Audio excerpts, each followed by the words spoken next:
Fala galera, beleza? Vini novamente aqui para mais uma aula de odontologia e na aula de hoje já faz um tempinho que não faço para o canal um tema da área de prótese dental.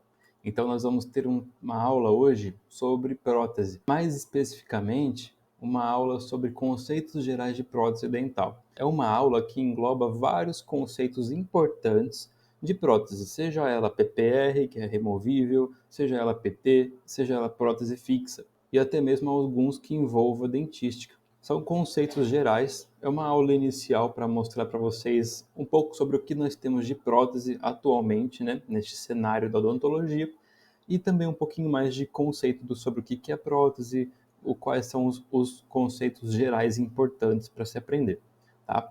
Então, galera, espero que vocês gostem da aula. Caso tenha alguma dúvida, pode deixar nos comentários que a gente vai responder para vocês, tá certo?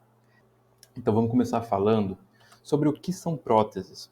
Próteses são o que? Elementos substitutos de algum órgão ou parte humana. Como pode ver aqui nessa imagem, nós temos um rapaz que perdeu a perna, né? É o membro inferior. Aí nesse caso foi substituído por uma prótese, tá? Foi meio que reposto este órgão perdido. Mas um conceito geral mesmo. Dando sequência, vamos começar falando dos tipos de próteses. Começando com a clássica, a que surgiu já faz mais de 100 anos atrás, que é a prótese total, a famosa PT, tá? Prótese total convencional. Essa prótese, ela já é para pacientes edêntulos que não têm nenhum dente, seja na arcada superior ou na inferior, tá? Quando não há nenhum dente em ambas as arcadas, nós iremos realizar uma PT dupla. Já quando há somente inferior ou superior, é relativamente para cada arco dental, tá? Além dessa PT convencional, nós temos a PT Overdenture, que é a prótese total Overdenture, e temos também a protocolo de Brandemark. A Overdenture, ela é removível, assim como a PT convencional, mas ela apresenta dois locais aqui embaixo que tem dois implantes. Esses dois implantes são dois attachments, né? São dois locais de retenção para essa prótese removível, para ter maior estabilidade e maior conforto para o paciente na hora de morder e ter maior poder de mastigação, fora outras funções, né? E por último, das PTs, a gente tem a protocolo de Brandemark. O protocolo Brandemark é porque foi o dentista pioneiro que começou, né, esse tipo de prótese protocolo, no qual é uma PT que não é removível. Ela é fixada geralmente por 6 implantes inferiores, 6 a 4, né, depende do caso, e ela é fixada na mandíbula e na maxila. O paciente não remove, é uma prótese fixa, tá? É uma prótese fixa do tipo total. A primeira prótese que nós mostramos aqui, a convencional, ela é uma PT, é removível. A overdenture também. É um intermediário entre elas. Já vai 2 implantes inferiores para ter mais estabilidade, mas ela também é removível. Já a protocolo, ela é fixa. Ela só é removível caso o dentista queira remover em consultório, mas pelo paciente não. Então, ela é uma PT fixa, tá? Falamos das totais, então agora a gente vai falar das parciais. Começando com a clássica PPR, prótese parcial removível, como pode ver aqui na imagem, né? É essa região aqui que tem grampos e dentes edêntulos, né? Na região edêntula. Então tem grampos, conectores, tudo na região que vai conectar nos dentes que sobrou na cavidade, e a região posterior ali na região que não tem dentes é a que vai ser feito os dentes artificiais. Nós já temos uma aula específica de PPR falando certinho sobre cada função dos elementos constituintes, então recomendo vocês verem lá na playlist de prótese aqui do canal, beleza? Tem a PPR, e a PPR também pode ser PPR Flex, que é essa aqui que está mostrando segurando o dedo e apertando, que ela tem uma certa flexibilidade, não utiliza grampos metálicos. Ela é toda feita de acrílico com os dentes, então torna um pouco mais confortável e com uma certa flexibilidade durante os movimentos, sem esses grampos que agridem muito, né, a estrutura dental, o periodonto, né, a gengiva. De PPR são essas, e tem também aqui junto com as PPRs eu coloquei a prótese adesiva. Prótese adesiva, muito utilizada também na área de dentística, né, é quando o paciente perde somente um dente e não quer se realizar um implante ou uma prótese fixa de 3 elementos, né? Então opta-se provisoriamente, na grande maioria das vezes, em fazer uma prótese adesiva, que é um pôntico, como pode ver aqui na imagem, um pôntico e tem os conectores que vão juntar nos dentes adjacentes a este dente perdido, a esta região edêntula. Finalizando aqui neste slide, os últimos tipos de próteses que temos atualmente, que são as próteses parciais fixas de 3 elementos, conhecidas popularmente como ponte fixa, tá? Justamente por ser uma ponte, né, que tem 2 pilares conectando e um pôntico, como se fosse uma ponte. Então são essas pontes fixas, né, as próteses fixas de 3 elementos. Temos também as próteses unitárias sobre implante, como pode ver aí na imagem. É uma coroa total, uma prótese unitária sobre um implante. Então, por exemplo, o paciente não quer fazer uma prótese adesiva, ele opta pelo implante. Perdeu somente um dente, é feito no local, por exemplo. Temos também a coroa total e as restaurações indiretas, né? A inlay, onlay, overlay. A coroa total, como vocês viram aqui em cima na prótese sobre implante, é uma coroa total. Mas neste caso aqui, ainda existe um remanescente dental, tá? Existe raiz, existe um certo preparo aqui de um remanescente, então é somente cimentada uma coroa. Elas são coroas, mas são consideradas prótese também pelo fato de estar substituindo um dente. Então também entra no critério de o que é uma prótese, tá? Além disso, né, por último, tem essas que são restaurações indiretas, né, feitas, confeccionadas fora da cavidade bucal, que vão suprir esta falta de material, seja esmalte, dentina, né, dessa coroa, que é inlay, onlay e overlay.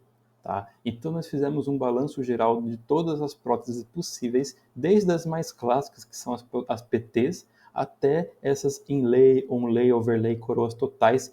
Vamos finalizar essa aula falando sobre esses conceitos gerais de próteses, tá? Que é o caso da relação cêntrica primeiro. O que seria essa relação cêntrica? É a posição articular, ou seja, da ATM, né? Aqui da cabeça da mandíbula, do côndilo, na qual esses côndilos estão anterior e superior, estão posicionados de forma antero-superior na fossa mandibular. Eles estão ali relaxados, né? Eles estão ali tranquilos, tá? Sem esforço, uma posição de descanso, tá? Uma relação cêntrica ali, tá? Independentemente da máxima intercuspidação, independentemente de oclusão, podendo estar ocluído ou desocluído. Ali tem uma relação cêntrica. E é muito importante, por quê?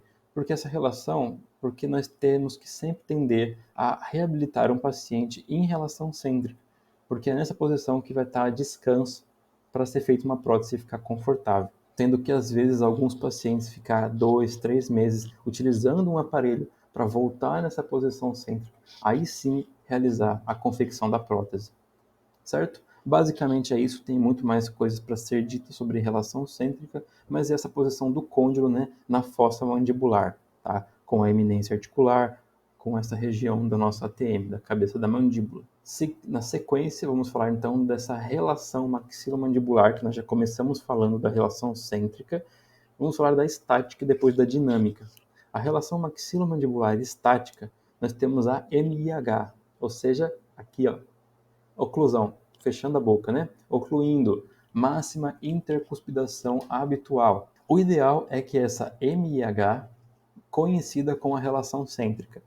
Aí nós não teremos problemas de bruxismo, de DTM, de vários outros fatores, tá? Mas em mais de 80% da população, essa MIH não está coincidindo com a relação cêntrica, gerando diversos casos que nós conhecemos atualmente, tá? Então, como já foi dito, né, quando temos essa MIH, como pode ver aqui na imagem, ó, a medida está correta, tudo alinhadinho, bonitinho. Quando temos essa MIH junto com a relação cêntrica, elas são iguais, nós temos o que chamamos de oclusão de relação cêntrica. Mas é um caso difícil de encontrar na população, porque nós vamos ter geralmente algum desvio em algum dente, alguma posição, tá? Não totalmente perfeita, como é o caso na literatura. Vamos falar agora da dinâmica, tá? A relação maxilomandibular dinâmica tem relação, como o nome já fala, não é estático, não é parado, é dinâmico. Como vê na imagem, ó, esses movimentos bordejantes daqui da mandíbula, indo para a direita, fazendo lateralidade direita, lateralidade esquerda, tá? Tem a protrusão, a retrusão. Então são esses aqui, essa região, né? Essa questão da lateralidade, né? Dos movimentos da mandíbula, mostrados nesta imagem, né? Então, tudo isso nós temos que levar em consideração na hora de realizar uma prótese, né? Nós iremos realizar esses movimentos não só para falar, como eu estou falando aqui com vocês, mas também para mastigar o alimento. Além disso, tem essa importante relação que são as cúspides dos dentes. As cúspides de contenção cêntrica, ou seja, as cúspides de trabalho, que vai mastigar o alimento. Essas cúspides de trabalho nós gravamos para ficar mais fácil para vocês entenderem. Lembrem das VIPs. Elas são as cúspides VIPs, são importantes, né? Se elas são importantes, elas são VIPs. VIPs por quê? Porque são as cúspides vestibular dos inferiores e as cúspides palatina dos superiores. Por isso que é VIPS, VIPs. As cúspides de contenção cêntrica, aquelas cúspides de trabalho, que são importantes na mastigação, que deve ter toque uma com a outra, são as cúspides vestibulares dos inferiores com as palatinas dos superiores. Por isso que as outras, que são chamadas de balanceio, elas não podem ter toque. Se tiver toque em cúspide de balanceio, vai ter um desequilíbrio ali na oclusão, podendo gerar até casos de dores, de enxaquecas, né, DTMs e tudo mais. Então, as cúspides de balanceio, que são as outras, né, são as bulls, em inglês, né, as touros, né, as bulls. Por que bulls? Porque buccal upper e lingual lower, ou seja, as cúspides lingual dos inferiores e as vestibulares dos superiores são cúspides de balanceios, né? Se você grava a cúspide de contenção, que são as VIPs, as outras são a balanceio. Então, se a vestibular inferior é de contenção cêntrica, então a lingual inferior é de balanceio. E se a palatina superior é cêntrica, então a vestibular superior é de balanceio, certo? Então são as bulls, né? Buccal upper e lower lingual, tá? Lingual inferior e vestibular ou bucal, né, superior. Beleza? Por fim, o último slide de conceitos gerais de prótese, temos o espaço funcional livre, tá? O EFL. Esse espaço funcional livre, em torno de 2 a 3 milímetros, geralmente 3 milímetros. O que significa espaço funcional livre? É o espaço que nós temos quando o paciente está em RC, quando o paciente está em repouso, que não irá tocar dente superior com inferior, em torno de 3 milímetros. Então, assim, é aquele espaço que vocês podem ver na imagem que não tem toque dental. É esses 3 milímetros de espessura ali entre o superior e o inferior. Como que nós obtemos então a EFL, né? O espaço funcional livre? Nessa fórmula, reduzindo dimensão vertical de repouso menos dimensão vertical de oclusão. Por quê? Repouso, quando nós estamos na relação cêntrica, nós não estamos em oclusão geralmente, né? Então, imagine aqui que a boca fica desse jeito. Se nós mordemos, a gente fecha, né? Então, essa distância em repouso, ela é maior do que quando a gente fecha. Por isso, essa diferença sutil que quase não conseguimos perceber na oclusão é o espaço funcional livre, que é aquele espaço que tem de diferença entre o repouso e a oclusão. Então foi isso, galera. Teve bastante informação nessa aula, né, sobre próteses. Temos bastante informação sobre os tipos de próteses, quais são as próteses, o que é prótese, né, e também a questão desses conceitos mais teóricos de prótese. Nós podemos ter aulas mais aprofundadas sobre isso quando nós tivermos aulas de PT, aulas de prótese fixa, né, e também nas aulas de PPR. Espero que tenham gostado. A gente se vê numa próxima. Um grande abraço e até mais.